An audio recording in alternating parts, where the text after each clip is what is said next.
Do it. And hello, welcome once again to D&E siblings talking to each other because wow, I just noticed your nails. Holy shit. I actually painted them for the first time in Oh, months. okay, cool. It feels really weird. I believe you. I've gone, the closest I've gotten has been like days when like I'll wait till like after lunch to brush my teeth because I'm home alone. And then I do it. I'm like, I should do this more often. You're like, oh, I feel so Wow. clean. I feel so good. Why did I put this off? Oh, this is nice. Yeah, no, anyway. Today we're going to be talking about, this is the Stephen King episode. First, probably of several Stephen King episodes. Hopefully. He's written over half the books. Like, most of the books are it. And the other James half Patterson took credit for the other half. Yeah. And yeah, so he wrote all the books and then gave credit to James Patterson for the other books. So yeah. Are we sure that have you ever seen Stephen King in the same room as another author? The answer is no, because he's all of them. Anyway. He wrote all the books. He wrote all the books.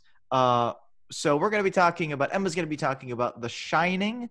Specifically, I think you had some thoughts about the movie to book adaptation thing. Yeah, but also on the book, because the book is delicious. On the book.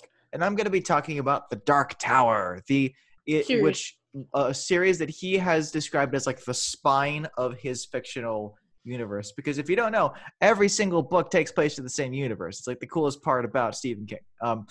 Anyway, I'm not going to be talking about the movie because I saw the trailer for the movie when we went to go see Jurassic World, and it looked like shit. And my friend who told me to read the books said, yeah, the movie was shit. And I'm like, good. I'm not going to waste my time with it. Wait, like the Jurassic World or Jurassic Universe? I think we went to go see Jurassic World. It was one of those weird trailers that spoiled the movie. There was a part at the end where like the Dark Tower explodes, and I'm like, I don't think you were supposed to know that happens in the movie, guys. Why did you put that in? Yeah, why'd you put that in? And they're like he meets the Man in Black in like the first few seconds of the trailer, and I'm like, that's a big part of the first book, guys. What are you doing, huh? Anyway, so yeah, I guess I'm getting started. All right, cool. So yeah, go ahead. So, where do you begin? So The Dark Tower is a high fantasy series written by Stephen King. And he acknowledges in all the author's notes that this is very out of the ordinary for him to write, because he does have fantastical elements in his stories, like The Shining, for instance. There's spirits, there's psychic powers and all that. But in the case of the Langoliers, there are angry elephant testicles that eat up time. We're not going to talk about that. Why aren't we going to talk about that? Why aren't we? No, why aren't we? We should. This is an unofficial Langoliers episode. Well, they'll be here in spirit. They'll be eating up the minutes of this. You can't go back and rewatch this episode. It'll be eaten up by the Langoliers. So what happens is like it's loosely based off of. It's inspired by a children's poem called "Child Rolled into the Dark Tower Came." Which I'll pull it up and read you a little bit of the first stanza, because it's actually pretty cool. Child Roland to the Dark Tower came. Images. Where? Show me your magic. So here we go. Come on. Where are you at? Here we go. My first thought was he lied in every word, that hoary cripple with malicious eye, askance to watch the working of his lie. On mine and mouth scarce able to afford suppression of the glee that pursed and scored, its edge at one more victim gained thereby. What else should he be set for with his staff? What save to waylay with his lies and snare all travelers who might find him posting there? And ask the road? I guess the skull-like laugh would break. What crutchkin write my epitaph for pastime in dusty thoroughfare? If at his console I should turn aside into that ominous tract which all agree hides the Dark Tower, yet acquiescingly I did turn as he pointed, neither pride nor hope rekindling at the end descried. So much as gladness that some end might be. So those are the first three stanzas of Child Rolled to the Dark Tower Came by Robert Browning, which was That's an old ass one. That's like almost 200 years old. That poem is. So basically, it's a 7-book series. I have only read the first 3, The Gunslinger, The Drawing of the Three, and The Wastelands. But I'm into it. Like, I'm totally hooked. My friend recommended these books to me. Ironically, his name is Reed. So it works out. All right. So it starts off with one of the best opening lines in fiction, which is, "The man in black fled across the desert and the gunslinger followed." You're like, I don't know what's going on, but I love this. And I also love that, like, you get the feeling that, because he does talk about how this story stayed with him for about 12 years before he finally wrote the first book. But you get the feeling that when you hear the man in black fleeing across the desert and the gunslinger follows, in my mind, that's such an organic line. I have to imagine he was like, originally the gunslinger was just a cowboy and the man in black was just the man in black. Like, yeah, the archetypical outlaw of Western mythology. The antagonist. Well, the antagonist. But then, so it takes place in this world called Midland, right? Midland it's a world at the end. Like, there's a phrase they always use called "the world has moved on," and it's the idea that the world is winding down, it's ending, it's breaking. It's very Dark Souls, actually. Dark Souls is a dark fantasy world where all of the stuff that will ever happen has already happened, and everything should have died a long time ago, but it can't and it won't, and now everything's going crazy and rotting. And that's kind of the problem with Midworld. It really feels like my brain sometimes. And fun fact, so, like, the thing is, like, mental health and mental instability play key roles to all the characters in this story. All his books. All of his books, yeah. Mental instability, craziness, all that stuff. Representation, yeah. Axe murderers. Well, so you follow a man named Roland of Gilead. And he is pursuing the man in black, and he you don't know who the man in black is until you finally catch up with him at the very end. Westworldian figure in your head is wearing a black sort of, but the cowboy hat. But the thing is, you're like, is he like a trickster? Is he a wizard? Is he because you think of him as like the guy, the sheik. The Shriek? The Shriek? The Shriek from Hyperion? Shrike? The Shrike. No, so he's more like... Sorry, I was combining the Shrike and the Sheik. Oh, no, so you can think of him more like maybe like Loki, right? Like Loki, not from the MCU, but from Norse mythology, like the trickster, demon, poltergeist type figure. And he's this phantom figure ever in the distance, sort of like the titular Dark Tower. And the tower, you don't actually see the tower until like I think the 3rd book. One of the characters has a dream where he sees the tower, and it's implied that he actually sees the tower. It's not just a dream. Yeah. And it's terrifying and beautiful, and you're like, oh my God, that's cool. But he, and so and he's just kind of going about doing his thing. But there are these obstacles in his way. Specifically, there's this giant ass desert, right? And the desert is like, I love it because it's just this big, like, it's almost like Davy Jones' Locker from Pirates of the Caribbean. Oh, Dip. Yeah, like, it's like that, but if it was a real place. And like, I'm reading Dune right now, so. Yeah, well, dude. I know what you mean. Dude, deserts are objectively, they're like my favorite kind of like landscape. Post-apocalyptic. Well, but landscape, because like gently scary, but also you respect it. Yeah, it's cool. Nature is and profoundly empty, terrifying and empty. It's so cool. But the thing is, you're not really sure where this is. And one thing I love about Stephen King, because the only other Stephen King book I've read would be The Cycle of the Werewolf, which is the one that Carrie got really into when he was a kid. Because he loved werewolves. Because yeah, I actually was going to ask, what other Stephen King books have you read? Have you read anything under his pseudonym? I haven't. Literally, this is my first Stephen King book. And that's fun. Like, for real? Seriously, yeah, no, I've not read anything else by him. But if this is representative of his normal writing quality, like, the dude oozes talent, right? For sure. Well, so the first book is just Roland is trying to get to the man in black. And there are some things that happen to him along the way. There's this amazing battle that there's this town of people. It's called and Tull. Tull, and I forget specifically what happens, but everyone goes crazy and starts fighting him, and Stephen King just describes how coolly and how efficiently he fucking murders all of them with his guns. And like, he's going about the ritual of the thing. He's describing the smell of the sandalwood. These are his father's guns and all this stuff.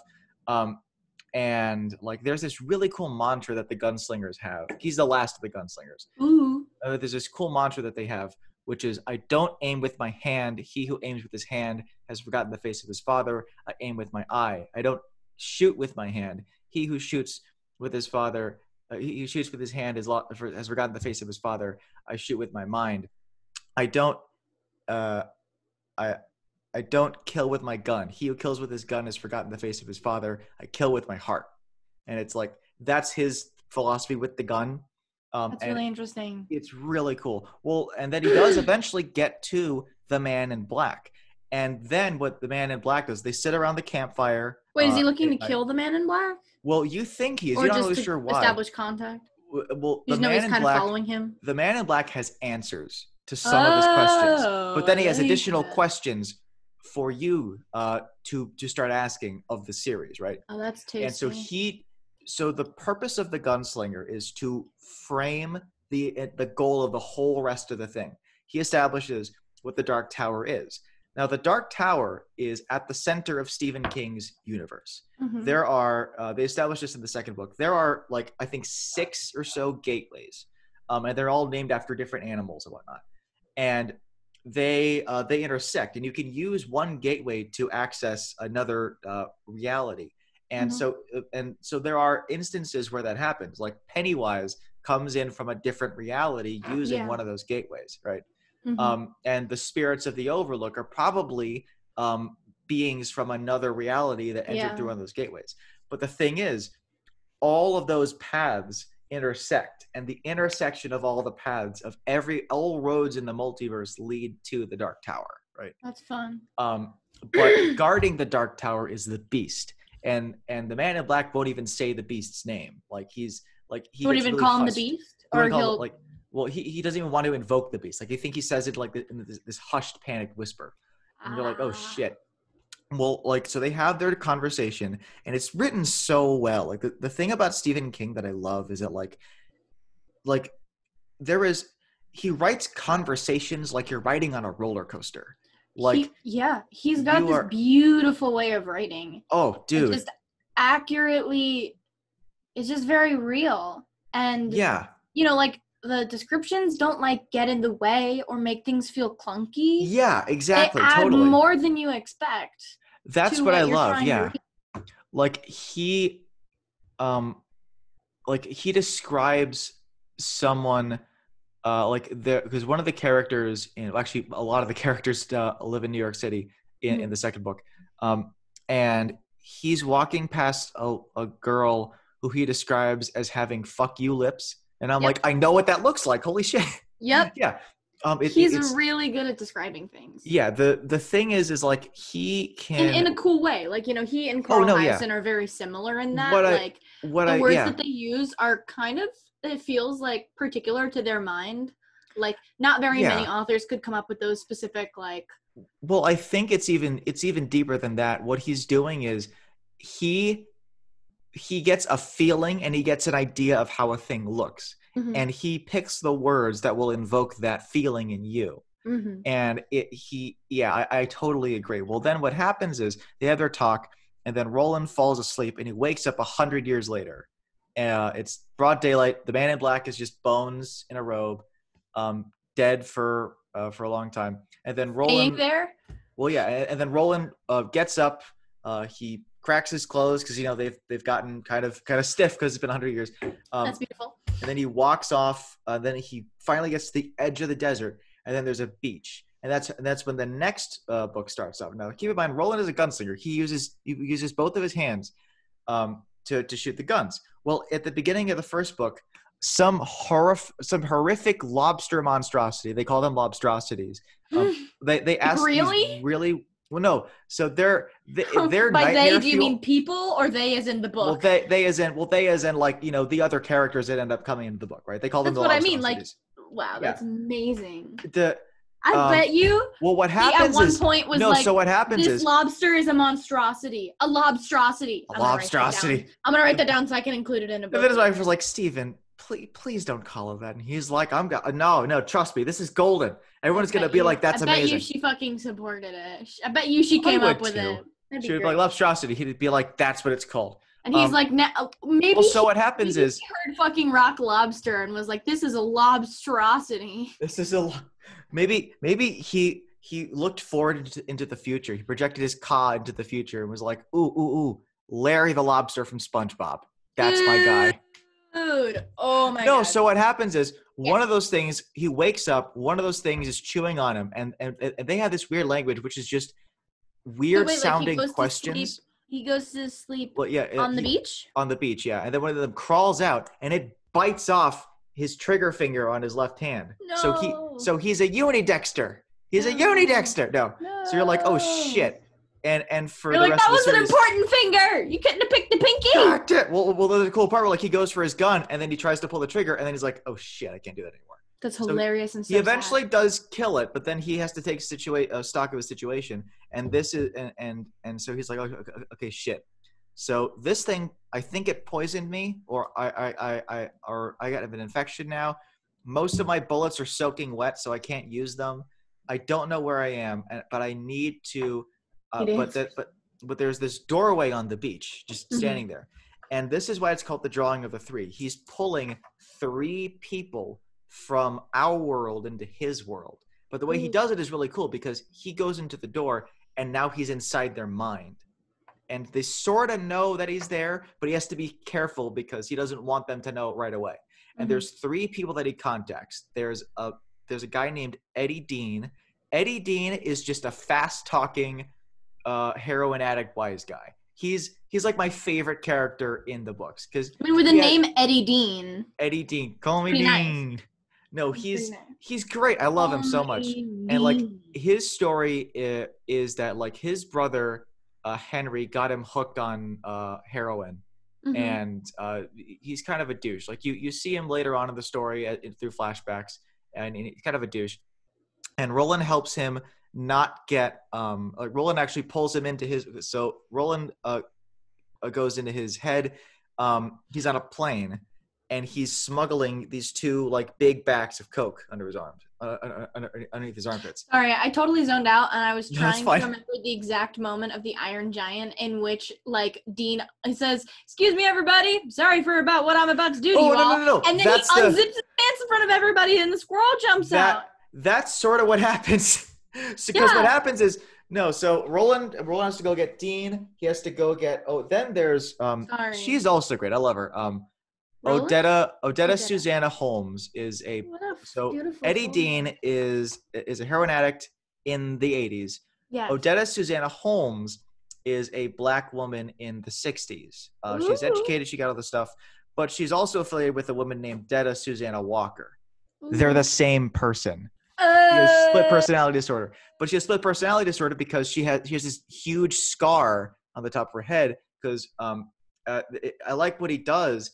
Racism exists in the story, but it actually plays a role in one of the characters' lives. It's not just there to make the world look deep. So she was going. She and her family were. They get off of a train one night when she's a little girl, and one of the cabbies sees her dad hailing a cab and then drives away because he's black. Yeah. And her dad is insulted and furious, but he's too proud to call for another one. So they're just gonna walk. So they're walking. Well, then a brick falls out of a building and like cracks her head open, and that's when Detta and Odetta become a thing. And Odetta, was she a different person before then, or did she just have a new identity also in her head? Okay, she sort of So like. So there's this split of her, and there are these there are all these really gripping scenes where like, so like Odetta is like she's a mild-mannered, nice lady or whatever, and Detta is like vile and violent and vindictive, and she's and you get the feeling that like it's not that they are opposites, it's that they're two halves of one whole person. That's what like the other characteristics. Yeah. Well, and then the third person is really cool. His name is Jack Mort. His last name is literally Mort, right? Mm-hmm. He's a serial killer, right? He's so fucking cool. His thing is he likes to push things on people. Oh, I thought for a minute that you meant her third identity was Mort. And I was like... Her third identity is Jack Mort. And I was like, are we supposed to be appreciative of this black woman from the 60s who's also a serial killer? And then I realized, oh, this is a separate person. My bad. His thing is he likes to push things onto people, and he likes it when they hit them on the head. Do you see where I'm going with this? Yeah, as soon as you said push things, I was like, oh, yes. And so what Roland does is he has to navigate like being in their world and using like kind of like co-piloting their bodies with them. What is the gunslinger's main goal? To get to the Black Tower? It's to get to the Dark Tower, and I think it's to like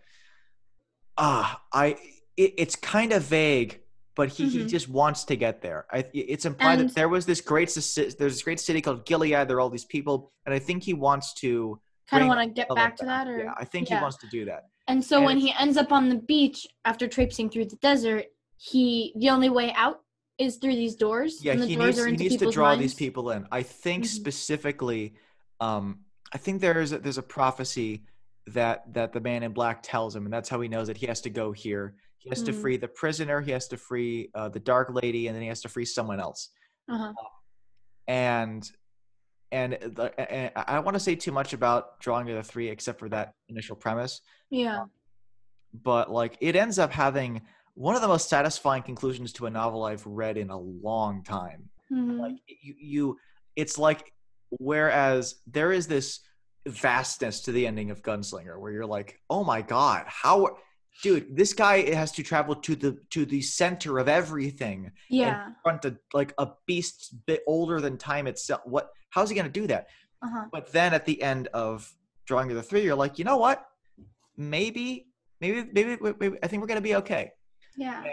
And Eddie and Odetta actually have a relationship, and they're really, really cute. Like they start referring to themselves as the Deans, like they're married, like they're husband and wife. Oh, that's cute. They're adorable. I love them. And they get to like explain like different things about their different times to each other and stuff. And then you get to the Wastelands. And the Wastelands is it's essentially is that the third book? It's the third book. Okay. It's the one that I've read so far. And it's two halves, essentially, right? The first is this boy. So one of the people that Roland runs into in the first book is a boy named Jake, who was killed by the Man in Black in New York. Like he was pushed onto the street. No. You see what I'm doing? Was the Man in Black the serial killer? It's implied that he briefly was, but might have been. Like there is some grade to that. But yeah, I think they're talking about that too. Yeah, there are a lot of moments like that. You're like, oh shit! You haven't read 4 through 7, so you're not sure if that does end up coming out. Well, there's another factor to this too, which I need to look into, which was I read the first version of Gunslinger. He actually rewrote it in 2003 to better jive with the continuity of the series as he started writing it. I want to read it. Another thing I should say too is you should read them the way that I read them, which was to have Frank Muller's beautiful voice narrate them as the audiobooks. Because, dude, whenever I hear Roland's voice, first off, I imagine Idris Elba. But second, I hear Frank Muller. Because the dude's got this, like, old... Like, you can imagine him sitting there reading it to you wearing a cowboy hat and, like, a flannel or something. Like, good. It's so good. But I think you're mixing two different aesthetics, but I know what you mean. No, yeah. And then... Well, he dies and he wakes up. Wait, who's with, he? The boy who was killed. Boy? Yeah. The boy is killed. His name is Jake. So you've got Jake and Jack. Whatever. he has to prioritize. Jack and Jill, not Jake and Jack. Jake and Jack. Yeah. No. So he dies and he comes to Roland's world, and Roland is. One of the things Roland is grappling with is he doesn't know how good of a person he is anymore because he's pursued the tower for so long. he doesn't really remember who he was. Well, he doesn't know how capable he is of doing something that would be considered good, how possible it would be to not sacrifice people. And in the first book, he ends up actually sacrificing Jake. They're in these mountains pumping this train cart, and there are these things called slow mutants chasing them, and they wind up I'm kind of vague on what happened in this thing. Zombies. I don't know, maybe. That's another hallmark is in Midworld, there are things that exist in our world, but they're called different things. Like New York City does sort of exist, but it's called Lud. Oh, that's cool. And then they have more like LED, but instead of calling like the lights. More like sorry. I don't know, whatever. It's if I have a hard time prioritizing my points here, is because it's just a really fucking cool book. Well, Jake spends the first half of of Wastelands is Jake struggling with his sanity because he's convinced that he died and went to a different world. Yeah. But he still lives in New York City. So what the heck is going on? And you're like as the reader, you're like, what's going on? Meanwhile, Roland is struggling because he feels they keep describing themselves as people who are split in two. And so you think maybe that Jake and Roland are the same person? Well, no. So they're split in two because there are parallel versions of themselves existing in the same space and time. There's the version of Jake who died and went to Midworld, and then there's the version of Jake who didn't die and is in New York City, and they're both right here, right now. And that sucks. Yeah. And Roland is doing the same thing. He's like, in one version of this, I met the kid, and we did this thing. In the other version, I didn't, and I'm not sure which is which. Yeah. And so there are two keys they need to open one of the 6 doorways, right? So that he can come into their world. And there's this really amazing scene where so they get there, and one thing about Detta is that she the serial killer struck again when she was in her 20s, and he pushed someone onto the train tracks, and then she dove in after them and got them up. But then the train ran over her legs, and so she doesn't have legs, so she's in a wheelchair. Which doesn't stop her because, she's in a wheelchair. Her arms are like friggin' steel beams. Oh, I love that. Well, they get to the doorway, and they get attacked by an invisible demon, and the demon is a sex demon. So he starts having sex with Detta, but she starts having even more aggressive sex with him, and she's just keeping him at bay. And you're like, this is insane. Meanwhile, Eddie is trying to whittle a key together while they're doing their thing. And then meanwhile, on the other side of the doorway in our world, sex and not rape? It is. But yeah. Wow, what an interesting concept. Yeah, it's like, but it's like, I appreciated how they went with it, where it's like, she's like, nah, I'm doing it, man. Nah, I'm keeping you here. So she's fighting the demon with her nads. With sex! With her nads! With her nads! Bro. I'm going to call genitalia nads from now on. With her nads. You didn't know that was a thing? Nads. Yeah, your nads. I know that, but I just forgot about it until now, so, I think. And then meanwhile, Jake is going to this house. And one of the things that he's realizing is there was this kid that he's run into a few times who looks like he's not really there, playing basketball in one of the the local shooting some hoops in the local neighborhood, because he lives in New York City too. And he's starting to realize that kid is Eddie, and Eddie is visiting him in his dreams. Oh my god. And Eddie tells him about this. Kill him. Kill him. Well, no, Eddie's a good guy. We like Eddie. Eddie's cool. Eddie Dean, the heroin addict. I'm sorry, I thought you meant the serial killer, and I was like, kill him! No, the serial killer. Dude, I'm not going to tell you what happens to the serial killer. Just that it's part of what makes the ending of the second book so satisfying. Okay. But well, meanwhile, he goes to this house to use his key into the door so that so he can go into Midworld, because he doesn't want to be in the real world anymore. Well, it turns out there's another demon in that house. And it is the house. And so there's this face made of plaster and wood trying to eat him. And there's all these spiders. Of Monster House. Dude, Harry Potter. No, seriously, Harry Potter, Monster House, and True Blood, because of sex. And yeah, and then you get to dude, okay, so do you remember in I gotta start talking at some point, man. Reminder. Yeah, okay, so do you remember in friggin' in Dark Matter when the first world they go to, and it's after a nuclear war, all right? Yes. Everything's gray and shit. That's basically what Lud is. Because there's this specific train they have to get on because they've realized that train, the track is built along one of the pathways to the Dark Tower. And it's probably going to make their shit way easier. And so anyway, so I want to cap off the beginning of my part by just saying one of the things I love about this story is it genuinely feels disorienting, right? There's enough familiar tropes. Like you know, there's the gunslinger, but the gunslinger isn't a cowboy. He's a gunslinger. He's like he slings guns. He's like a grim dark Jedi, essentially. Yes, he be shooting. He be shooting. He be firing off his firearms. He be having a good time, but not for a long time, because he's sad. In this world, it's either kill yourself or be killed. What you gonna do? What you gonna do?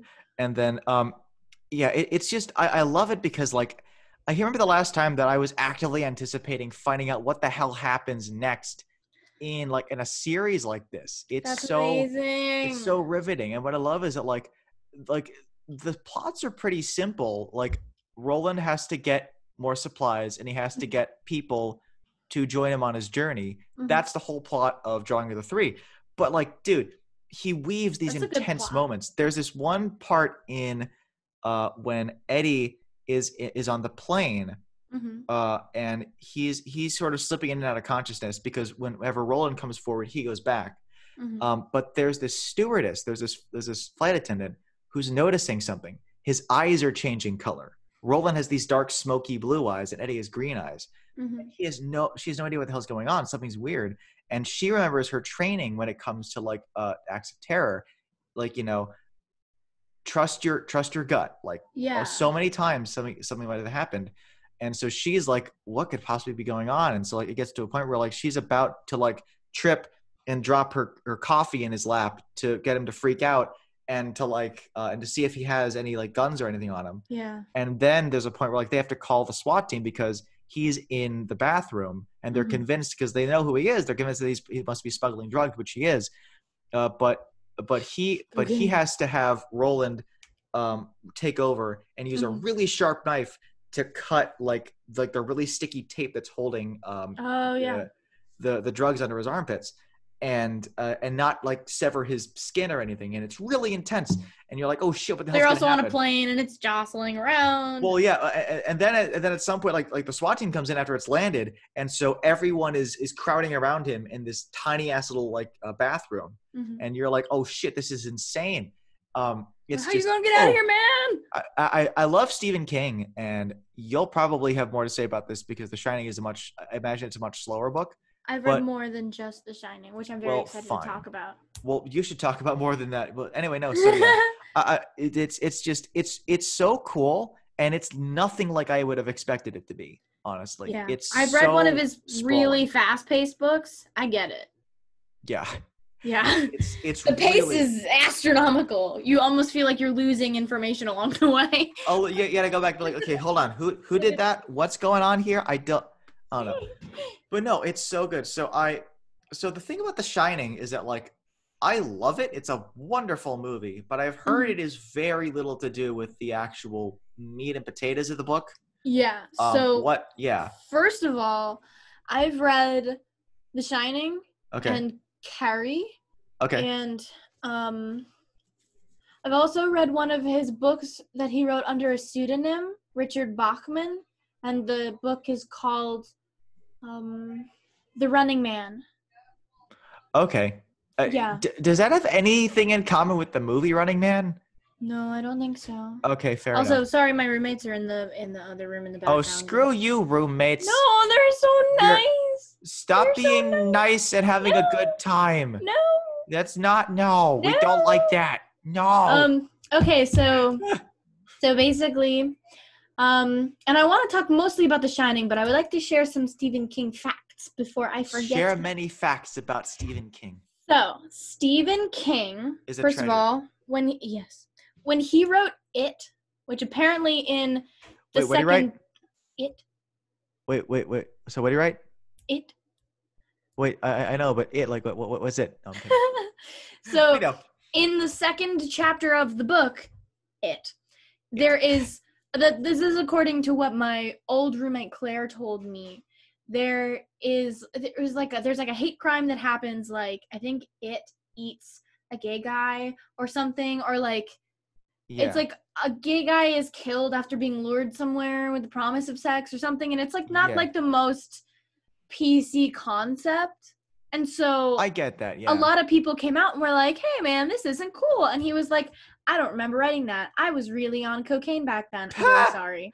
I'm very sorry. Like, he wrote a lot of stuff, apparently, like on a lot of drugs. On a lot of wait, really? Yeah. Wow. No, but I mean, like, the man who wrote the Dark Tower experimented with drugs? What I'm saying is he wrote a lot of things on drugs and was also generally in life on drugs. So he doesn't remember a lot of various points in his life because of the amount of drugs that he did, which, I mean, I'm pretty sure that he has stated that wasn't good for him, probably. No, I'm sure.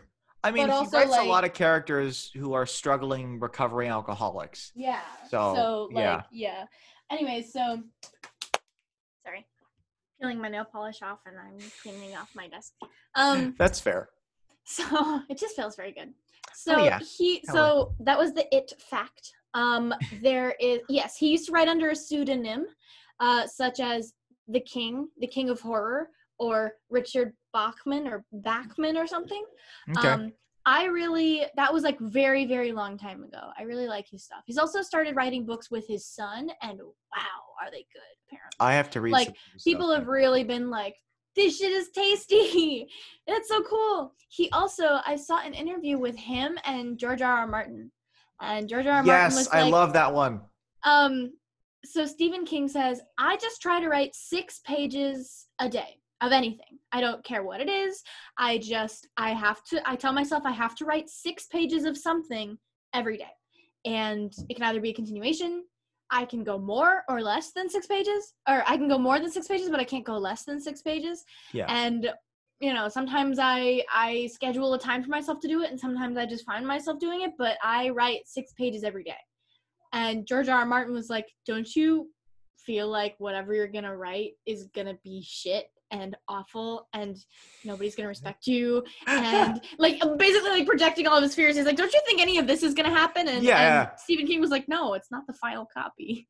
I'm going to edit it. That's what you do. I love that. I remember seeing that video, funny. And I love it. So funny. I think part of the reason that video is so popular is because it's George R.R. Martin asking another author how he writes so much. He's like, hey, how do you write to schedule? I don't get that. How do you write so many novels? I don't mean so many pages. I mean novels. What? Can we brief side note? People get too hard on George R.R. Martin for not writing enough. Writing George is really difficult. No, he writes so much though. Like he doesn't know how to end A Song of Ice and Fire, but he's writing the histories of everything. Yeah. He's writing all this other stuff. He's editing Wild Cards short stories and shit. A lot of different stuff than you guys are fucking worrying about. I do respect his decision to just stop writing it because he didn't know how to end it. And I'm like, fine. Yeah. Maybe at some point the answer will come to you. Maybe it won't. Maybe someday somebody will pick up where you left off. Like Stieg Larsson, the author of The Girl with the Dragon Tattoo. He died after, I think, writing The Girl Who Kicked the Hornet's Nest. Yeah. And or something. I think it might have been. But then another author who I think was close to him, maybe his son or something, ended up picking up where he left off and continuing the plot. So yeah. But okay, cool. So there's the George R.R. Martin fact, the It fact. Yes. Some fun fact about me. Path of the George, path of the It. Fun fact about me: the first time I read the book Carrie was, and I say Carrie because we have a sibling called Carrie, and I don't like saying them the same because it feels really weird to me. It is. They're spelled differently, but pronounced the same way. It's weird. Cary Grant versus Carrie the telekinetic mass murderer. Murder child. Murder child. So Carrie. By the way, telekinetic murder children, another common theme in Stephen King writing. Yep. So Stephen King, so it was in my creative writing class, and it was like in the month of October, and we were in book groups and stuff, and we were given the challenge of reading a horror book. We all had to pick, like our groups got to pick or whatever. Like we just like raised our hand and voted as a team. Like one group got Rosemary's Baby. One group I think got they gave them a baby? Exorcist. I think one group got Coraline maybe. I've heard really good things about the book for Coraline. Yeah, no, for sure. I was also just talking about that with my and we got Carrie, and I was like, fuck yeah, I can't wait. And I read it with everybody, and so we read it over like 1 week or something. And then or we read it over like 2 weeks or something. And then the next week was the school's play of Carrie the musical. What? Right? And before I watched it, everybody in the group was like, let's go together because we just read the book. We were like, oh my God, friends, this is crazy. So we fucking like met up, and like people who we'd never hung out with each other really before. We were like, you know what? Fuck it. Like, let's have a social life together. Anyways, let's be friends. Oh my God. We all ended up like going together. But before that, at our house at home, well, I told my home. parents, I told home. my parents that it's not really my home right now. I told our parents that I was reading Carrie for school, and they were like, let's find the movie. And I was like, oh my God. Which one? Sounds horrible. I want to watch it. Yeah, like the very first one. The very first one. The classic. Yeah. Original Carrie. The original one with the ketchup and the pig blood and whatnot. I can't remember her name, but hold on, I'm sitting in front of a computer. No, not the actress who played Carrie, but the actress who played what's her name? Susan White? No, not Susan White. Hold on. Her name is Carrie White. Margaret White? Margaret White. No. I'm looking for Susie. Girl who played Susie. Who's Susie? Sue Snell. Sue Snell. That would be Amy Irving. Amy Irving. I feel like a lot of people were talking about that. Anyways, so there's a bunch of different remakes of it, and the musical is terrible, might I add. Because you imagine, like, imagine if they took,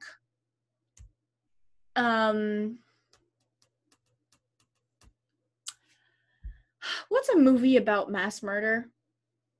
All of them? That's not funny. Like, just a movie about mass murder. Oh, a movie about mass murder.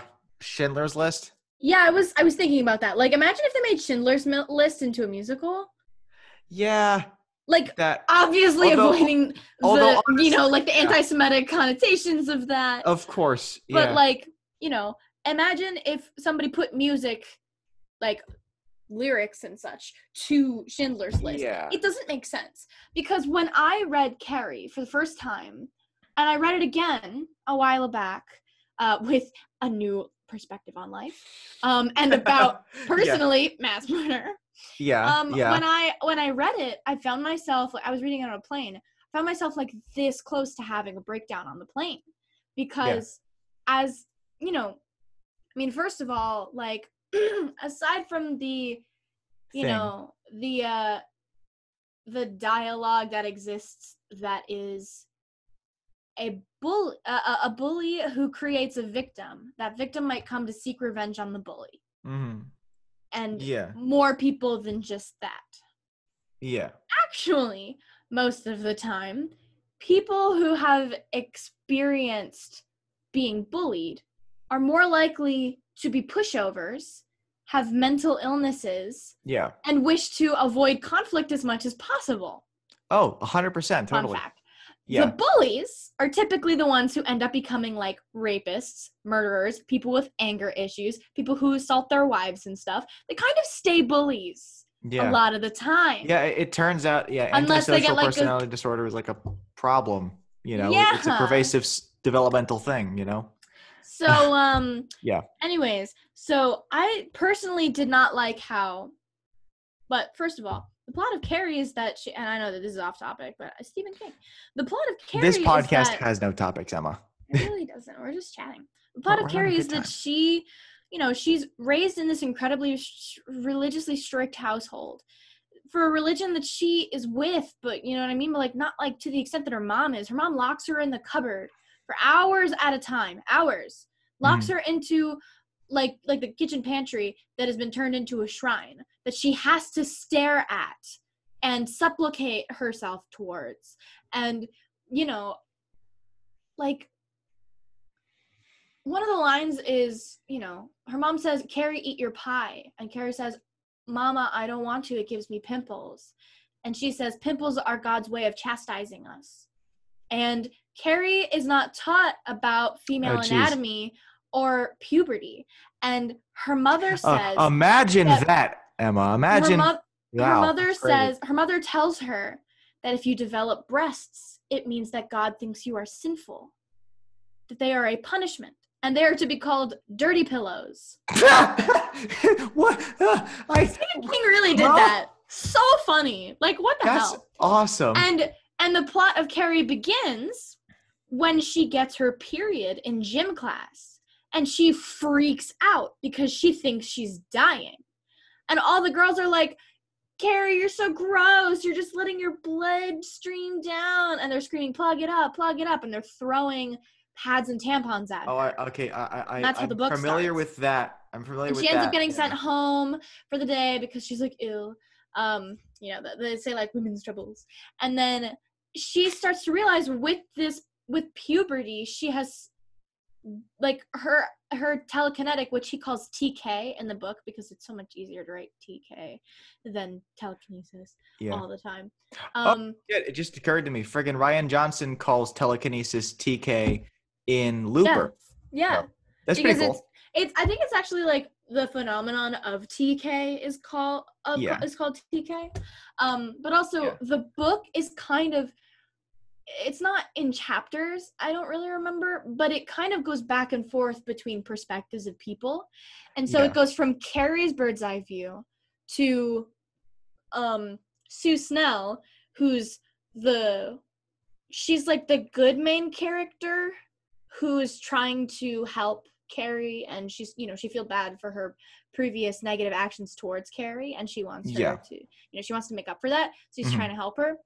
And then there's Tommy, who is Sue's boyfriend, who Sue is like, you should take Carrie to the prom. She's not going to go to the prom, and she should, and I'm going to give up my prom experience for her, because I want her to feel like a normal kid for once. And but we all know it actually happens at... Well, yeah, no, but what happens there is that this other girl, Chris something, who's a total fucking cunt. Chrysanthemum Everston? No. Have you seen the series of unfortunate events on Netflix? No. Have you read it? No. There's this character named Carmelita Spatz. If you know who I'm talking about, world, that's this bitch, Chris, whatever her name is. Well, and she uses this guy named Billy, who in the movie is played by John Travolta.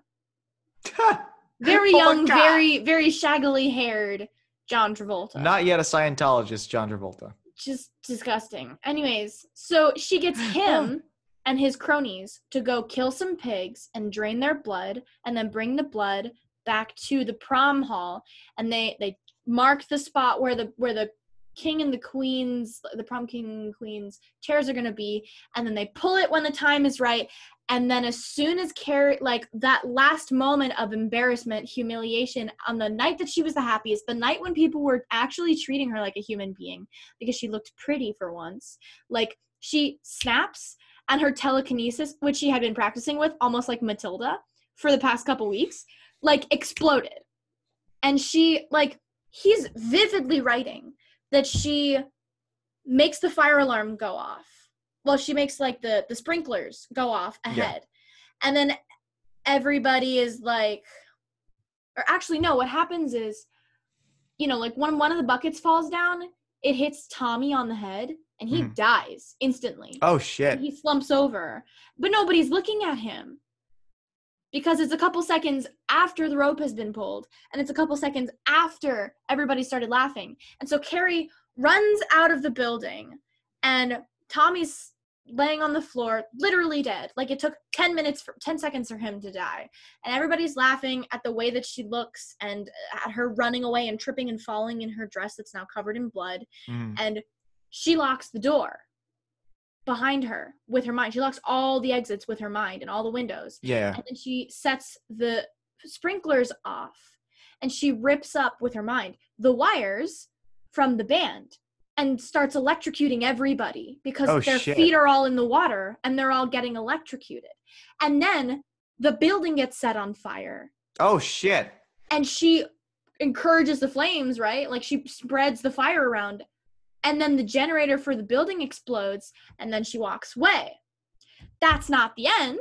She keeps going. She walks down Main Street. Like, everybody, all of the fire department trucks are now going to the school. Yeah. And she, with her mind, as she's walking down the main street, is taking all of the gasoline nozzles out of the gas stations, making them fall on the ground, and start pouring gasoline out. Oh shit. So as she's going, she's destroying all the fire hydrants. So the water pressure is too low for the fire department to put out the fire. And somebody like throws out their cigarette or something, and the entire town explodes basically. And as she's walking down one of the main streets or whatever, she starts ripping up telephone lines and like executing people basically. Oh, wow. And all this time she's walking home, and she gets home and her mother's sitting at the table, and she said like, "Mom, they laughed at me," or something. And then her mom makes her go and washes herself or something. And she just wants to be in her mom's embrace. And her mom, like, you know, like, is there for her. And she's like, "I told you my love." She's shitty and abusive as fuck the whole time. But in this moment, she's like, "I'm here for you." And she stabs Carrie in the shoulder with a huge knife. And then Carrie takes a hold of her mom's heart in her mind. Yeah, with her TK, and slowly starts crushing it. Oh, geez. And then her mom is like, "What's happening?" Because her mom, when Carrie was a baby, she saw her like dangling spoons above her crib, and her grandmother or her mother was the same way. And they mention in the scholarly articles that the book is alternating the perspectives with that TK skips a generation. So her mom thought that the devil had taken hold of her mom. Carrie's mom thought that her mom was taken hold of by the devil, and she thought that the devil had taken hold of her daughter. Yeah. And so she was like, "I need to kill her." And because she knew what had happened, she figured that Carrie had set the fire. And since she's covered in blood, even though it's pig's blood, what's she gonna expect? So she fucking kills her. Or she fucking stabs her own daughter. And then her daughter, like, as her mom is saying her last words or whatever, just like slowly crushes her heart in her chest. And then Carrie leaves the house and somehow manages to find Sue. Sue Snell leaves her house because she heard this huge explosion, and that was the I think she was actually out of her house when one of the explosions happened. But she runs into Carrie, and Carrie's like crawling along this ravine at this point with a knife in her shoulder, and she's like dying. I don't even know what she's wearing. Yeah, she's dying at this point. And she's talking to Sue in Sue's head and is like, "I did not mean for this to happen. You know, like, why were they mean to me? You know, like the epitome of like like, I'm so not okay." And then she dies while she's still in Sue's mind. Oh, shit. And Sue kind of goes crazy for a bit. Like, because of that. I believe that, yeah. She, like, literally, like, is unhinged for a couple of weeks. There's only, like, 3 people who survive in the town. At the end of the book, they mention that town, like, none of the buildings exist anymore, and over 450 people died in one night. And I read that on a plane, no privacy, and I was like, "Oh my God." And so the reason I bring that up is because when I read The Running Man by Richard Bachman. I read it. Name on the show, that Richard Bachman guy. Did he ever do anything else? I read it on a plane, and it's about this. It's kind of a short book, but it's really cute. Is it about a guy in a plane? I'm getting there. Oh, shit. Okay. I'm getting there. And this was pre 9/11 book. And okay. so I think you understand where this is going, but I'll explain it. Boy. I'll explain right. it briefly. Okay. I'll explain it briefly. Okay. This guy is really poor, and his son is really sick. Like, really young baby child is really sick. And his wife, who's very beautiful and simple, she, like, there are these television programs where if you volunteer yourself, basically, you can make a shit ton of money.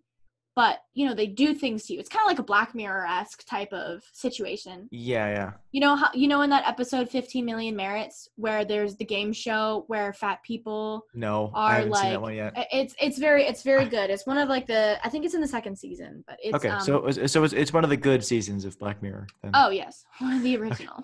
The original. No, but you know, so like there's these game shows that can kill people, basically. Like, they get away with everything. That's society's entertainment, is like the bread and circuses, basically. So like, you know, this guy is like, I don't agree with the way that they portray people and the way that they abuse people. However, I need medicine for my son. And if I have to become a bad guy for one of these shows to save my fucking child, I will.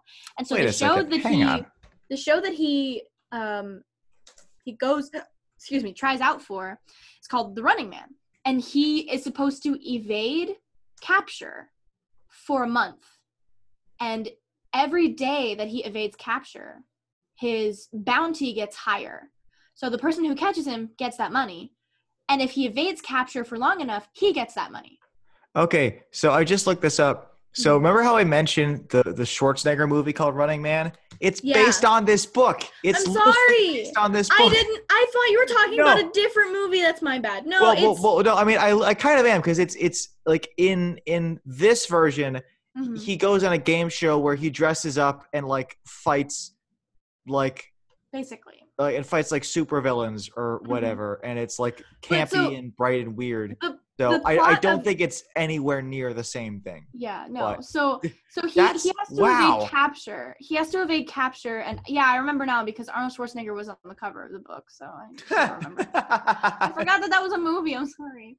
No, but so he has to evade capture. Listen. He has to evade capture for 30 days, and then he can get all the money. But meanwhile, the TV show is advertising what a horrible man this man is, trying to get society to try as desperately as possible to find him and to hopefully kill him on sight, because he has to check in with the show every single day. He has to leave like a recording somewhere, you know, not anywhere that they could like, you know, they're tracking him over time, but like, you know, still.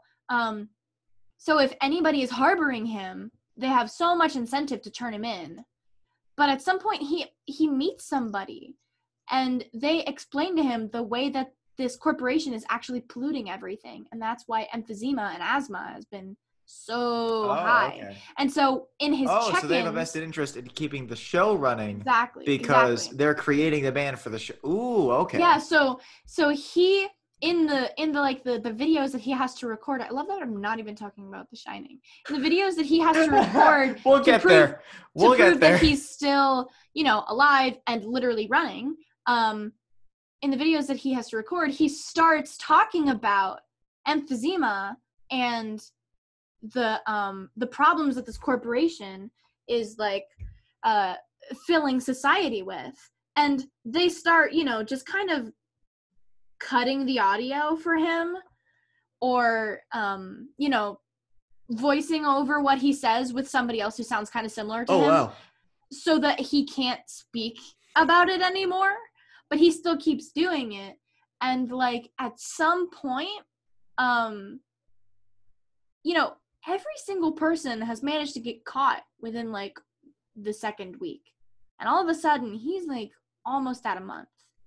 And he gets caught on like one of the last days by this police officer who's like really good at his job or whatever.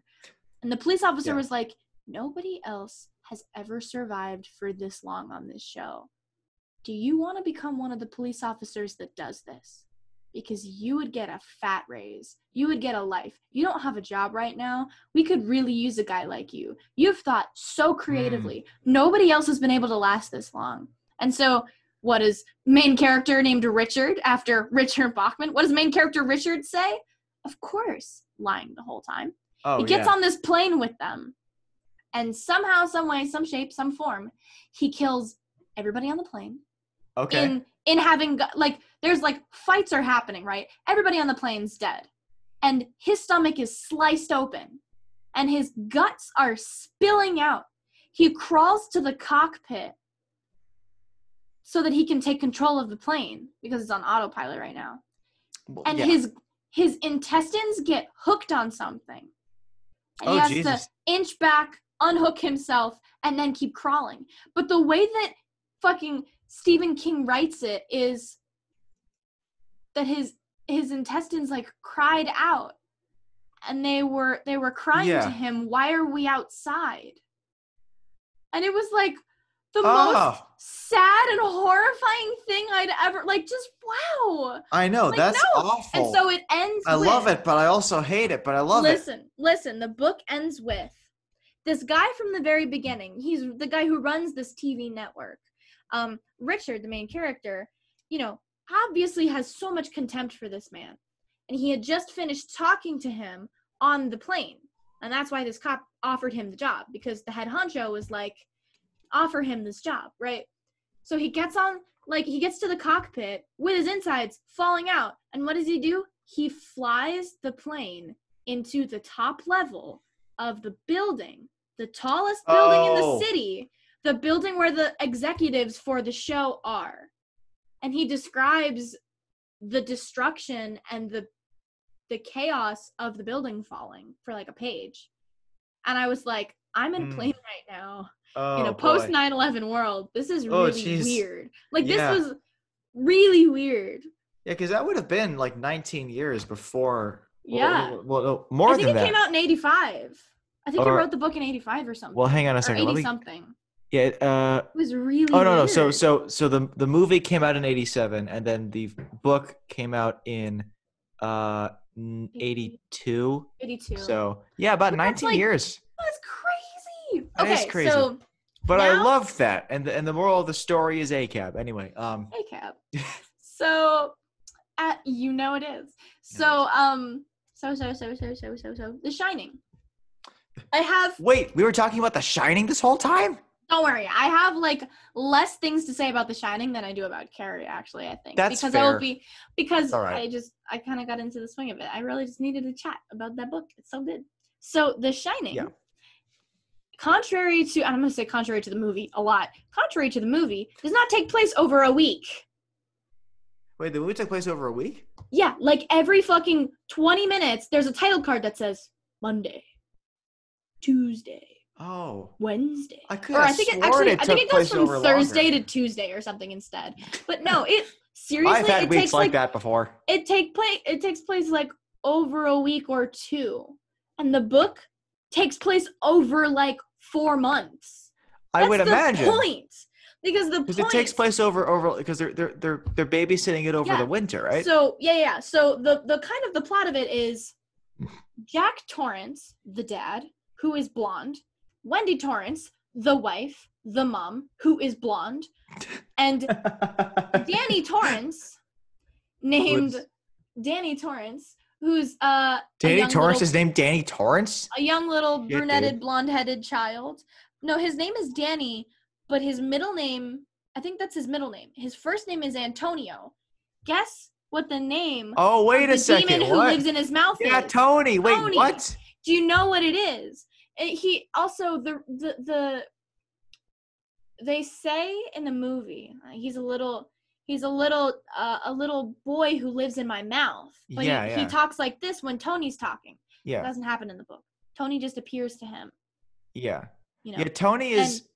But the reason that they did that was because the child actor, who they had 5,000 auditions or 500 auditions for the child, and the reason they chose this kid was because he did this in the audition, and they were like, "That's fucking genius." And it's like, Kubrick, you get it. Shut up. Like, it's kind of neat, but it's also like, bruh.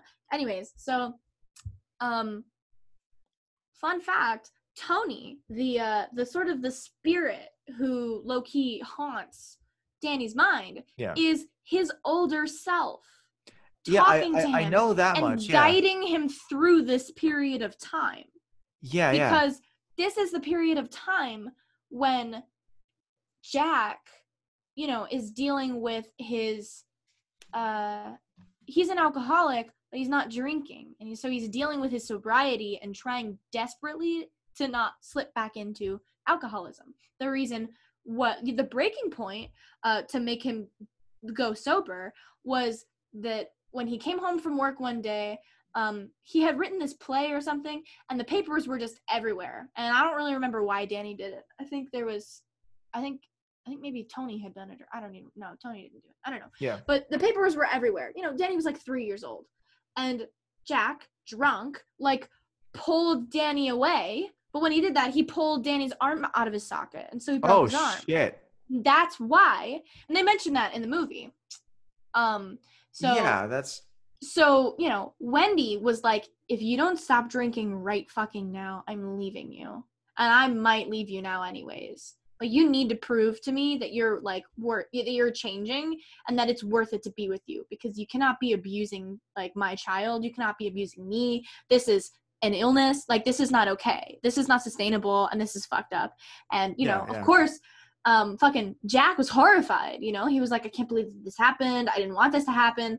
And eventually, when he was stone cold sober at one point, there was this total asshole kid who, you know, Jack is a playwright naturally, but he's an English teacher or something to make money.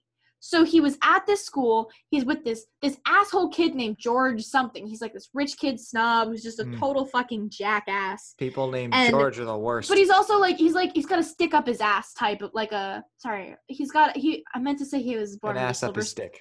No, I meant to say that he was born with a silver spoon in his mouth, not a stick up his ass. Like, he's a silver stick up his spoon. He's too fucking like spoiled, and Jack just hates that. And at one point, you know, George is like, you have to give me this lead position on the debate team, or blah blah blah. And so, I don't remember. Like, he was like, I'll blackmail you or whatever. And Jack loses his mind and starts beating George to like a pulp, and somehow manages to I think what happened was George let the air out of it, like slashed his tires. And so what did fucking Jack do when he saw a knife in George's hand? He went apeshit and like cracked his head open on the pavement. And he did that when he was stone cold sober. And then he developed split personality disorder. So and Jack was like, was brought into the Dark Tower. So Jack was like, oh my God. That's the thing that haunts him, is that he's like, I have such a temper and such a violent side of me that this could happen with me being sober. I don't want to lose the one woman that I love so much and the little boy that we've made together. I don't want to lose the life that I have because I literally cannot fucking control my emotions. Unfortunately, anger management did not exist at this time. But no. So at least not for him. So basically what happens is, in order to make money, the one job that they can do is, ironically for him, a job that doesn't have any people who can make him mad, right? So he. I mean, you'd think, right? What they do is they go to the Overlook Hotel, and they're supposed to stay there over the winter because it's too expensive to close down. It's too expensive to keep up the hotel in the winter, but it's really too expensive to deal with all of the problems that build up over winter when they should be. When they should be open to the public once the snow goes. So, like, they want to have a family living in the Overlook that can take care of themselves and the hotel.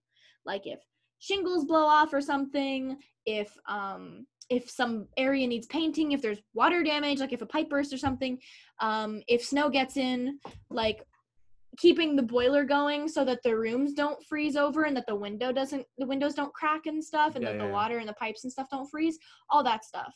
Keeping the area plowed or something, or trimming the hedges before they freeze over for the winter, like, all that stuff needs to be done by somebody. And so they used to do, they had an episode a while back, and this is in the intro. They had an episode where a guy got cabin fever and killed his wife and 2 girls with a shotgun.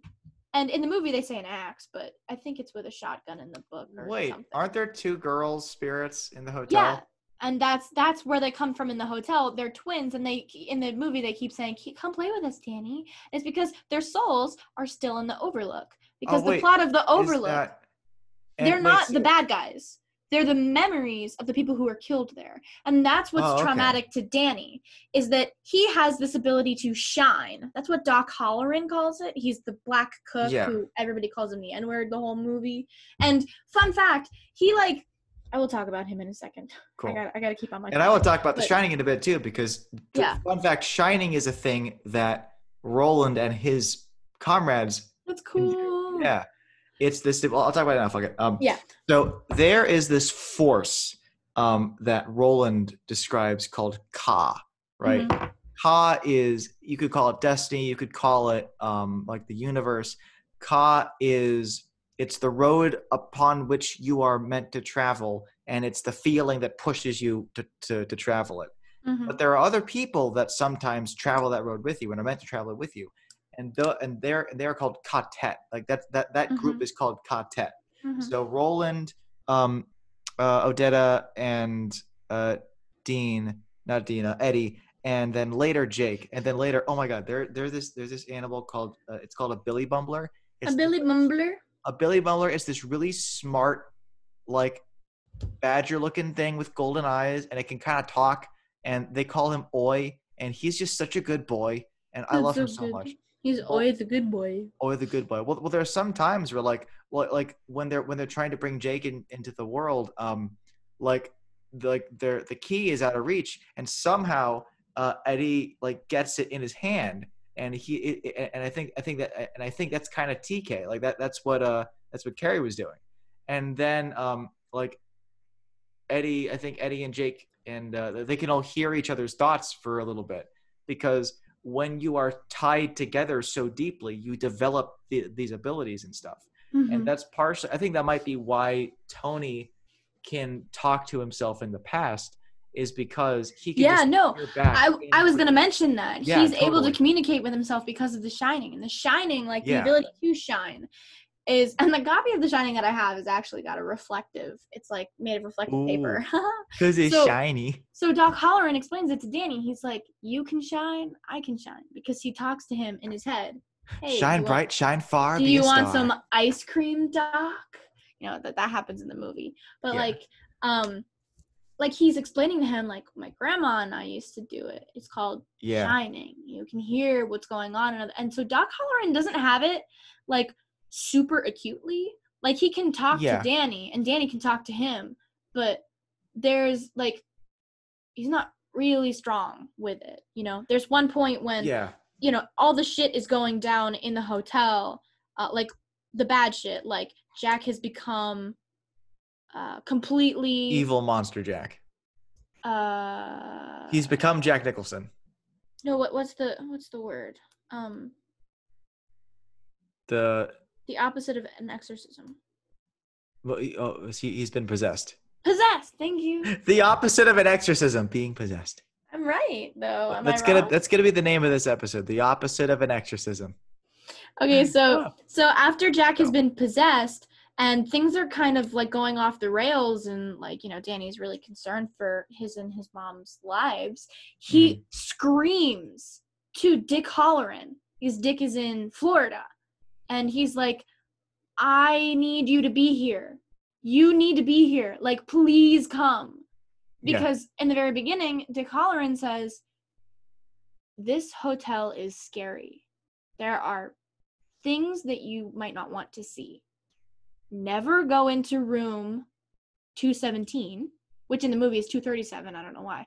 Never go into the room 217, and just remember that whatever you see here, it's just pictures. It's not real. Which was really kind of him, because obviously Dick has had some fucked up experiences, and he really doesn't want this child, who is so more acutely attuned to the shine. He doesn't want this child to go fucking apeshit. He can feel the car. And so he's, you know, really worried about them, generally speaking. But then he hears Danny scream in his head, and like, Danny screams really loudly because he doesn't know if Dick can hear him. And Dick literally feels like he's been shot in the head. It's so powerful and painful to hear Danny scream in his head. Yeah. Dick, we need you. You need to come here. Please, Dick, come here. Come here. Please, please, please, please. We need you to, like, it's just like a fucking, like, telegram. Like, it's just nonstop. And And so he gets on the first plane there. And what happens in the movie? He gets the sense that he needs to go there. You know, they don't establish the connection in the head as well as they should have. Like, he gets the sense that he needs to go there. He gets on the plane. As soon as he gets there, what happens? Jack fucking hits him in the chest with an axe and he dies. Yeah. That does not happen in the book. In the book, he gets there and he helps them escape. He survives a beating, almost maybe loses his eye, and he helps them get the fuck out of there. He actually provides a service. But what do we do, Kubrick? Oh yeah, we abuse the women, call everybody who's black the N-word, and kill off the interesting characters who provide a service they had him and help. I haven't seen the movie in forever. Like, wait, so was Kubrick calling the actor the N-word the whole time, or was No. The characters, and of course, you know, The Shining in the book, like uses the N-word. Like, there are some people who, like, you know, that scene where it's like, there's an N-word coming to you know, destroy what you're doing here, Jack, Mr. Torrance. Yeah. You need to prevent this from happening. And so Mr. Torrance is like, an N-word, you say? But, like, in the book, it's, like, way less like that, you know? A slur. And that's something I also have to say that I really don't like, is that, you know, Kubrick, whatever movies he does from book adaptations, he turns them into his own thing. And that's cool. Yeah. It's cool for him. However, like, the book was incredible, and he made it so boring. I've literally fallen asleep during The Shining, even though it's one of the most interesting plots, like, ever, because of all of the fucking demons. Like, let me just explain really quickly. It's one of the most interesting plots ever because of all the fucking demons. I just have to say something. No, it's so good. Did you know that the cause of the supernatural in this story is that the Overlook Hotel, some part of it became a soul. At least this is the way that I like to see it. Some part of it became a soul at some point in time. I think probably the first person who died there, because people die in hotels sometimes. Like, the first person who died there, their soul was taken in by the building. And that soul decided it was lonely or wanted more people and killed more people, possessed more people, over time got stronger and began to possess more and more people. And you remember that moment when Jack, in the movie, when Jack opens his eyes at the bar and all of a sudden there's a bartender there and there's a whole party going on around him? Those are all the people that got killed by the hotel, right? Yeah. The hotel made other people kill those people. And in the book, those people are described, like, in detail. And Jack actually, like, hangs out with them all night. Like, when he gets drunk with them, and, like, obviously there's no actual alcohol, but the hotel is making him feel like he's going through the stages of withdrawal again. And it's really making him, like, there's literally no alcohol in the hotel. They took it all. There's no alcohol. Like, for the inventory, the hotel, like, took all the alcohol away. There's no alcohol. But also, like, why would you leave a family alone with a shit ton of booze? Exactly. That's what I mean. Like, it's a dumb idea. Yeah. Saving money, anyways. Saving money. Like, anywho, my point here is, like, Jack spends all this time with these people, and he's falling in love with this one woman who's clearly not wearing anything on her dress. And, like, you know, like, he's having this experience where he's being lured in by the promise of anything he wants by the hotel, basically. All you have to do is kill your family. Like, and he's like, why do I keep dreaming of smashing my wife's head in with the fucking croquet mallet? What the fuck is wrong with me? You know, like, he just keeps having these dreams, and he's like, why am I so angry at my child? Why am I so angry at my wife? Why do I want to kill her? And then at a certain point, he's like, how can I kill her? How can I kill her? And so Danny is, like, so much more of a main character in the book than he is in the movie. I really feel like they overemphasized Jack Nicholson in the movie. No. I feel like they overemphasized Wendy. Like, as much of that actress, she went through Shelley Duvall. She was also a great actress, but I really don't feel like Wendy isn't a super important character in terms of like she's there in the role that Jack feels watched constantly, because no matter what he does, he feels like he's never going to be enough for her because he fucked up and broke Danny's arm. And he's always like, you'll never forgive me for the one thing I did wrong, you know, like in the movie and stuff. And he's kind of feeling that way, you know. He's like, I feel like I'm perpetually being attacked, and I feel like she's never gonna believe that I regret what happened and that I didn't mean for it to happen. She's always gonna like leave me at the drop of a hat as soon as I do anything wrong. But also, you got to consider too, one of the biggest problems with Jack in the movie is that he's played by Jack Nicholson, and Jack Nicholson, this young attractive guy. Well, like, Jack Nicholson doesn't look like the kind of guy who is a good guy. Who's a good guy. Gone bad. That's really the plot. He once played a werewolf in the movie, and his werewolf form is just him with a little bit more hair. Yeah, that's the kind of face he has. That makes sense. Right? So, like, no, the point of Jack Torrance is that he's a really good guy in the beginning. Stephen King did a good job, like, cultivating this personality. He's a person you actually empathize with, and you want him to get better. And then over time, he becomes a soulless demon, a personification of the hotel. And as time goes on, you know, Dick gets the message and he has to come there. Danny is getting terrorized by the visions that he sees. First of all, he goes into the playground, like when there's like snow and the snow falls over the entrance. He's like in a sort of igloo sort of tunnel system, and he hears something walking towards him in the tunnel, scrabbling towards him. And he knows that there's a spirit of a dead child in there. And he's really afraid to get out. Like, he really fucking needs to leave.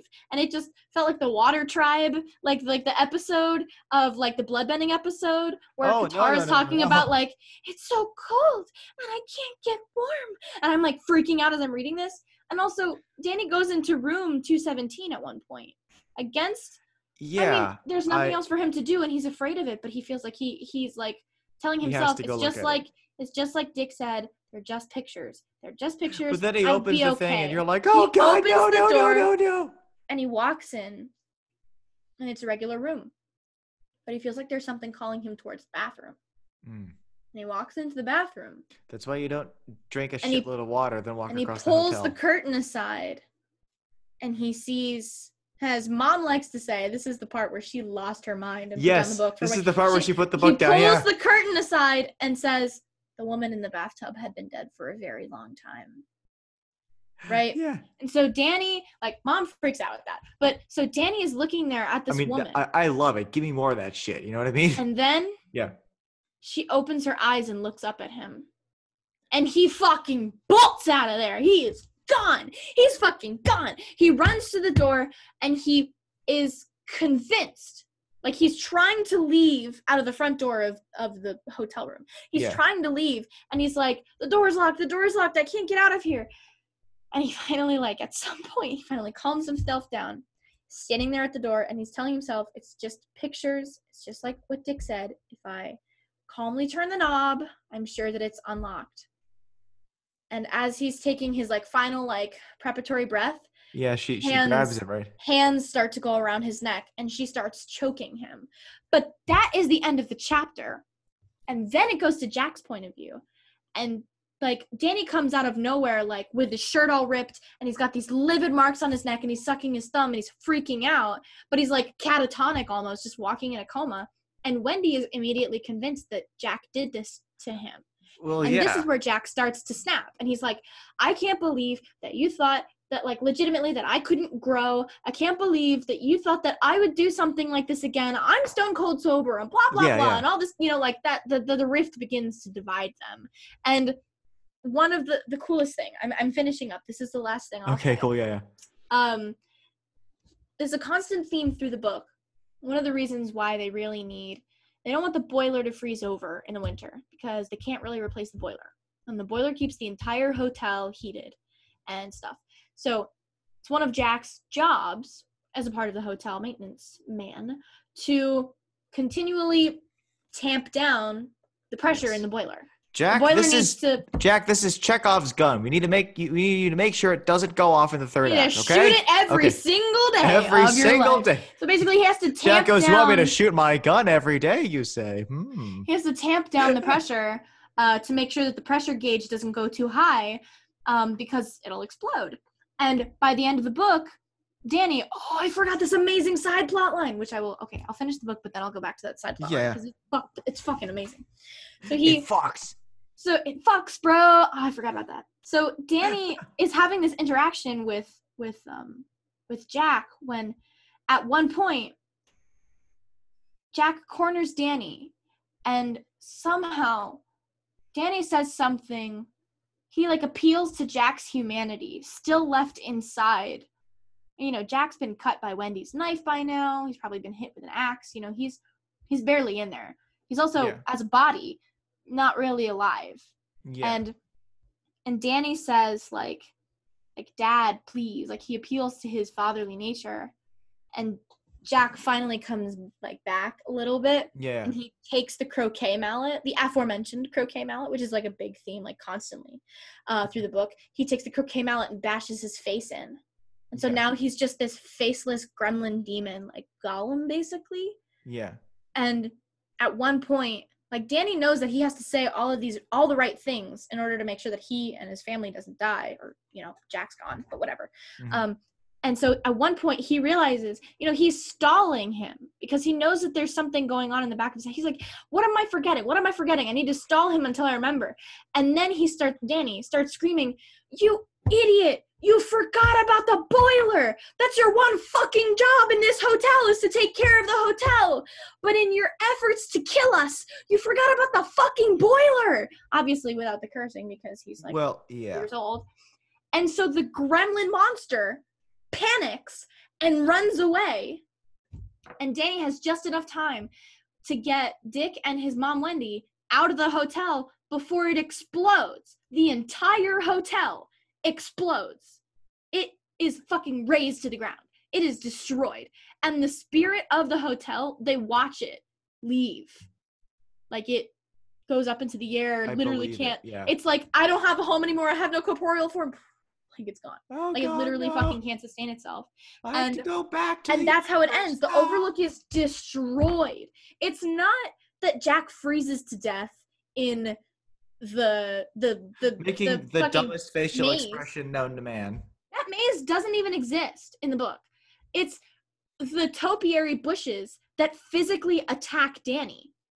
Whenever he's alone, the topiary bushes come alive, and at one point, the lion bounds over to him just as he's running back to the house.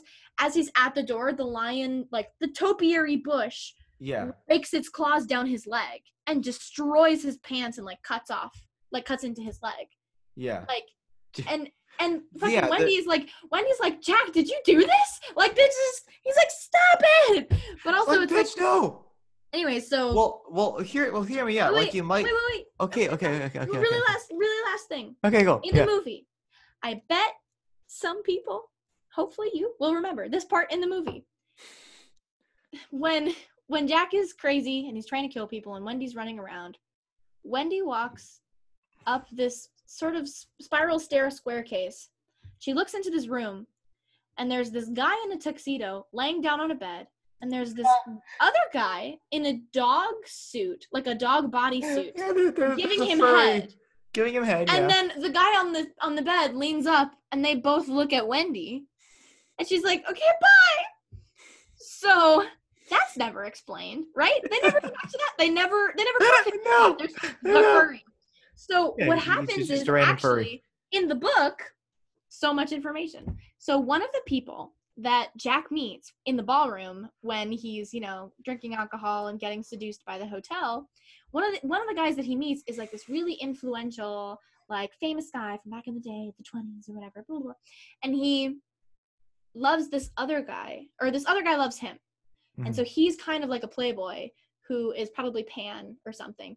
But the other guy who's in a dog suit, in a story might literally a rainbow silver dog suit, or dog costume. He's in love with this guy, but he has to keep in the closet about it because, obviously being gay is illegal. Yes. And so, but also, the playboy really doesn't care about him, and is really shitty, and is at one point kicking him in the stomach and beating him in front of this crowd of people in the ballroom. Because that's sad. No. For the crowd's entertainment. And the guy in the dog suit is he's like doing like a sort of like he's like barking in like a piteous way because he needs to keep up the charade in order to make sure that his love still loves him.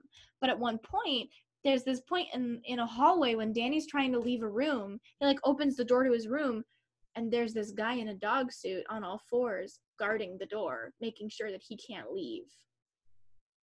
Oh, that's nightmare fuel. Holy shit. Right?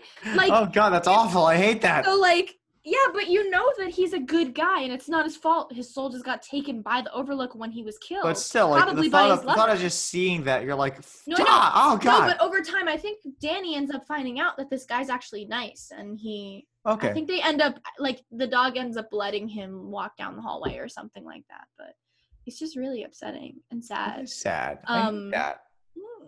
Unrequited gay love.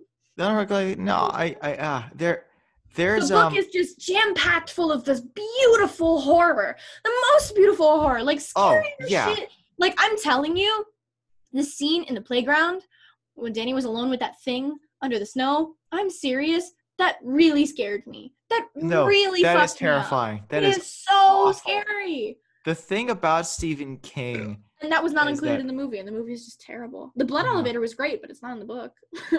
Pretty, but it's not scary. The thing it was about, like Punch. The thing about Stephen King is like there are so many like you could argue like the thing about him is like yes, all of these books take place in the same universe. Yeah. But the thing is, even if they didn't take place in the same universe, they're all coming from the mind of one guy. So of course, they're going to be so it doesn't matter. They got to come from the same yeah. universe. Yeah. Because every single planet. And the twist is that he actually apparently he is also a character in the Dark Tower. Was Stephen King? Yeah, Stephen King is a character in the Dark Tower. Really? I think he shows up in the next book. I'll let you know cute as hell. What the hell happens. But oh my gosh, I forgot. I have this other fun story. Apparently, there was this guy who went to my school at one point. He was friends with one of my friends. Guy who went to your school? And apparently Stephen King lives in Sarasota. I don't really know. And he goes to an Applebee's, like, every single Friday. I mean, you gotta have your friggin' rituals, Either man. that or he did at that point in time. But dude wrote about Ka. He knows what he's talking about. Listen, this student was like, I'm gonna find him at that Applebee's, and I'm gonna terrorize this man so that he puts me in one of his books and kills me off. And I was like, when I heard about this, I was like, I'm sorry, what?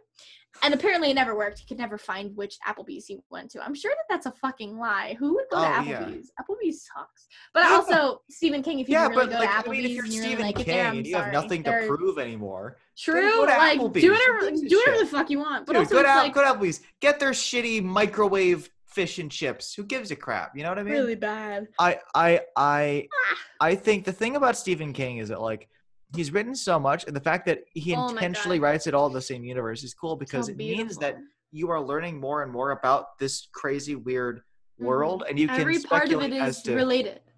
But it also does feel like it does feel like that it is in the same universe. Everything that you read, because everything's got an unhappy ending, basically.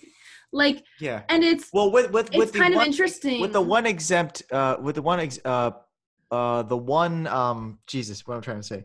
The one exception being, of course, the Shawshank Redemption, which has one of the best happy endings. Oh, he read that? Oh, he wrote that? Yeah, he wrote that. I'm sorry. I don't know that much about the things that he's written. I do know will say enough about. If you want a movie with like some really positive depictions of like men and also specifically of prisoners, Shawshank Redemption. Oh, dude, beautiful. The ending is so good it hurts. I'm like, oh no, oh it's so good, it's so great, I love it so much. And friggin' Morgan Freeman's in it. I don't know if you ever saw True Blood, but friggin' Alcide, the werewolf, is in it too. Plays a young kid who gets locked up for life because of course they do. Cool that he's in it. He's in it. Yeah, it's great. One thing that I think is cool about works like this is that he never explicitly tells you what the hell is going on. And so you kind of have to figure out a bit of it for yourself. I love that because I like especially that he leaves a lot of it up to interpretation. There aren't a lot of like solid answers to any of this. Like how, like the extent to which the like The Shining really is Ka, and like how similar those doorways are to whatever process old Danny is using to speak to young Danny. Oh, actually, yeah. There's a sequel to The Shining where Dr. Sleep. Antonio, he goes by Tony or something, or Antonio then. Yeah. He's older now, and he's also struggling with alcoholism and dealing with sobriety. Oh, okay. Like his father, because of his father. And also, it's a little bit genetic, you know, with the DNA encoding at that point. But like, Dr. Sleep is about Danny in the future. Like dealing with this stuff. And apparently there was, a movie version of it where Danny is played by... It came out last year. Antonio is played by Ewan McGregor. And it looks really interesting. And one of my friends who... Cool, yeah. We would talk about movies and stuff a lot together because he's like the film boy. The film boy. But not like he's not condescending about it, he's not like a dick. He's Matt Garish, films. Right? Like he's Matt Garish. He just loves films. I love film. So, film.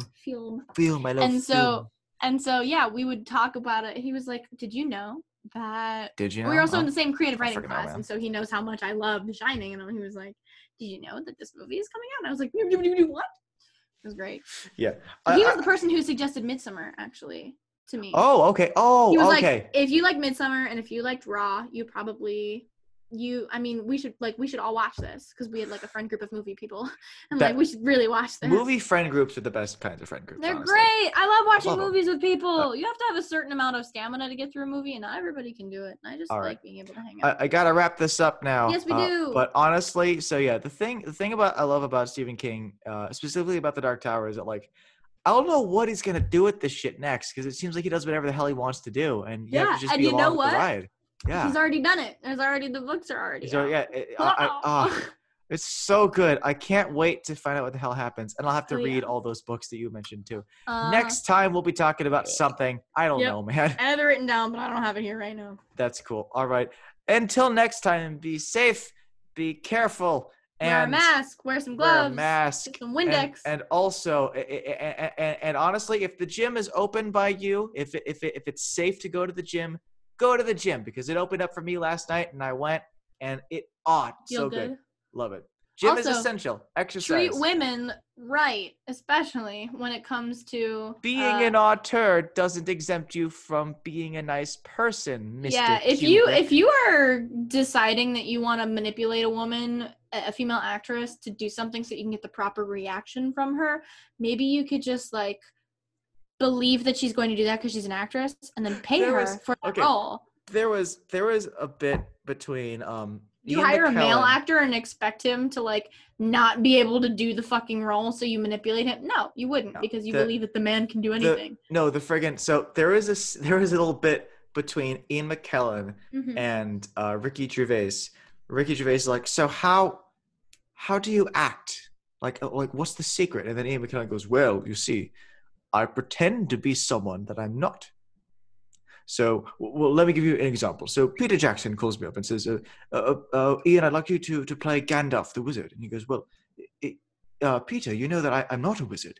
It's like, oh, I know, but pretend you're a wizard. Pretend that you are. And so I did. And that's how you act. Like, so I love it. All right. Anyways, people, thank you so much for watching our little thing that we do. Assuming that there is anybody watching what we're doing. If there's anybody watching that we do. We are screaming into the void and we're doing it with pride. All right. Take care, but people, have a good take by night. Yes. Go now.